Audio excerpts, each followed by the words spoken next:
A woman is recovering following an altercation that occurred last week in the northwest community of Edgemont, which resulted in the death of one man. At approximately 4:15 p.m.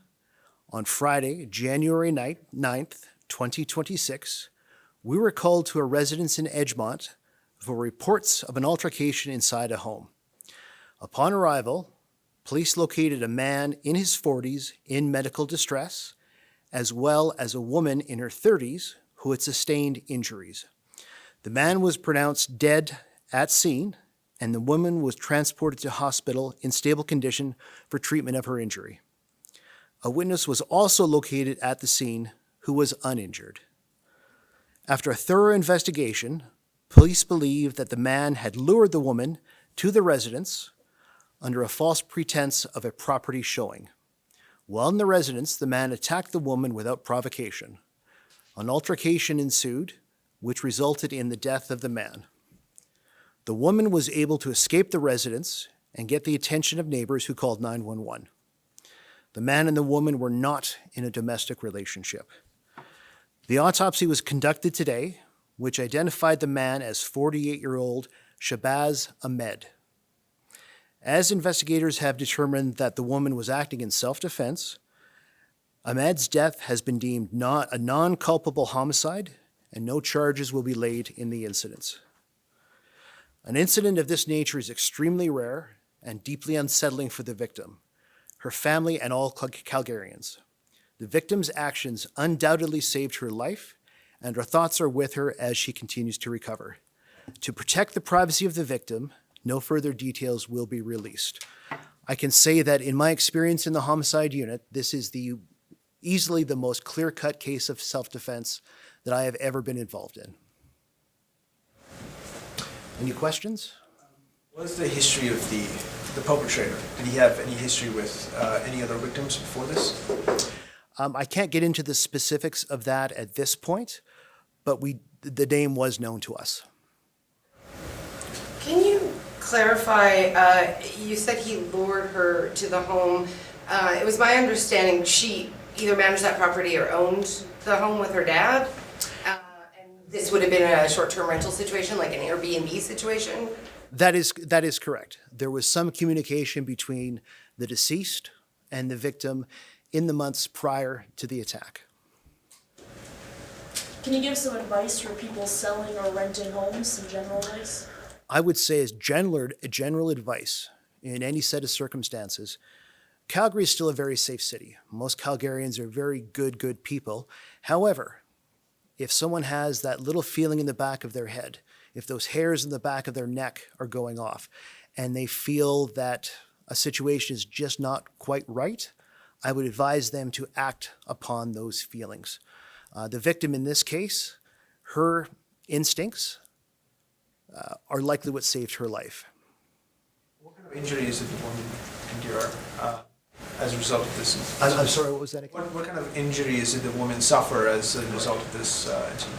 So this was an extremely traumatic event for our victim. Out of respect for her privacy, I'm not going to go into much detail about how she was injured, other than it was obviously enough to sustain hospital care. Was her father in the residence at the time that this was taking place? He was. She did everything right. She went to the house with someone else. And this is a case where the attack was so brazen, and it would appear that the two were inadvertently separated in a fairly large house when the attack happened.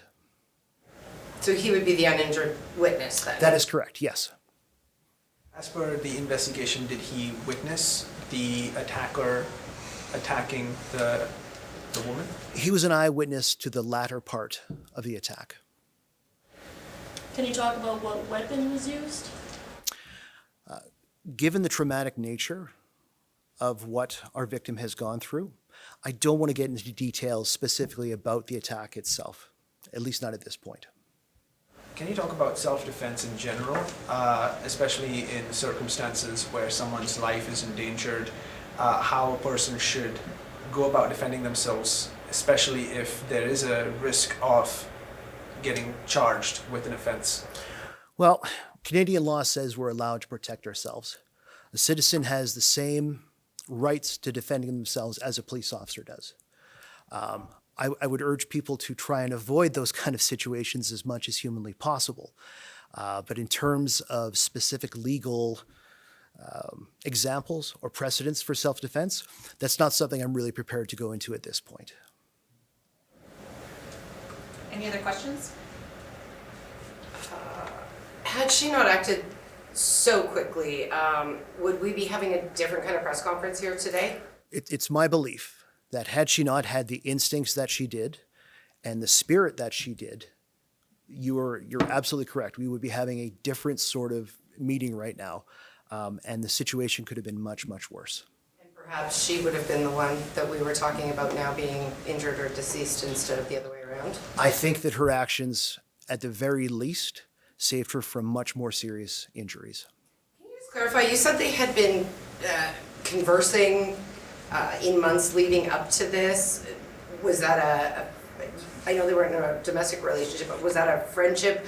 Would that be a way to groom somebody so that, hey, I want to rent that place. Oh, that's Shabazz, we've met, we know each other, Right. like to let her guard down? I wouldn't categorize it that way. I would say that the communication appeared to be consistent with someone who was going to rent a property. Lastly,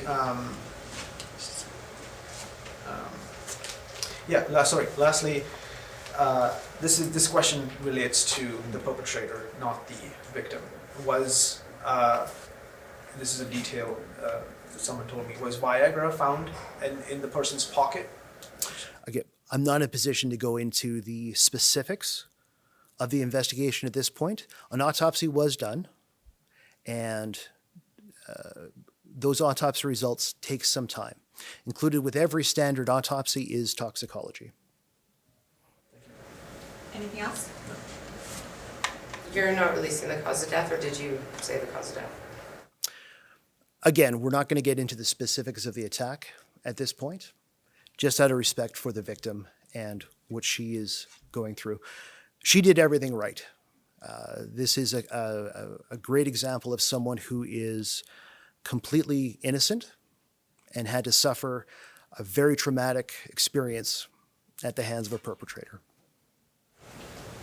Sorry, last question. Do you know if this guy was targeting her specifically, or he was doing it to a bunch of renters? I'm not aware of anyone else at this point that was targeted or approached by Mr. Ahmed. However, if anyone in the public has had similar interactions with Mr. Ahmed and thinks that that's something the police need to know about, by all means, they can contact Crime Stoppers or the main police line at 266-1234. Sorry, just one more question. You talked about the trauma to this woman who ended up having to defend herself. Can you speak to sort of what supports will be available to her now? I mean, nobody goes about their day expecting to have to take someone else's life. She comes from a very loving family who are doing their best and their utmost to take care of her. And we've also engaged the Calgary Police Service victim assistance teams to support her in any way that we can. Anything else? Nope. No. Thank you. All right. Thank you.